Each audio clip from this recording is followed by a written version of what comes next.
Yeah, I was the one that had the question about the $45,000 investment, Let's and talk about it. I just had a question.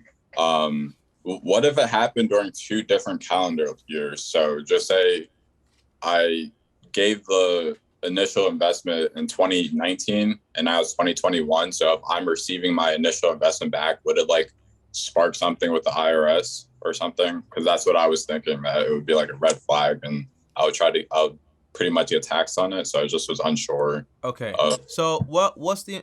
Can you talk about what you invested money into? Or you want to keep that private?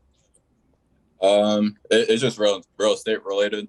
So Okay, so if it's gonna be capital gains or any of that stuff, usually, if I put $45,000 into, for example, a stock, and I leave that money in there for the next 20 years into this one company, and then it turns out that this company has, for example, like a massive downturn, and then I go back to just having, for example, $40,000 in there, it doesn't matter when I take the money out because in reality, all I have is, for example, just the $45,000. So there's no capital gains. You only get the capital gains in basically in stocks when you actually sell. So if it got up to 200K, then I sold there, then obviously I have a massive profit.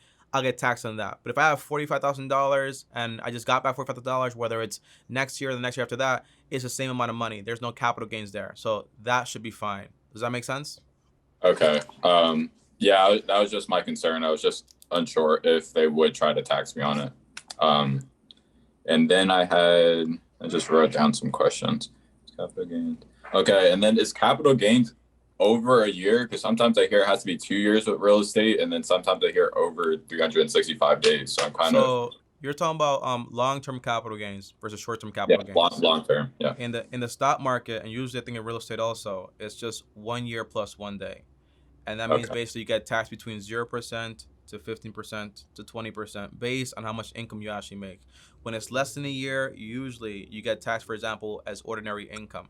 Now that means, for example, usually your normal tax rate is going to be higher than they would tax you if, for example, you had long-term capital gains.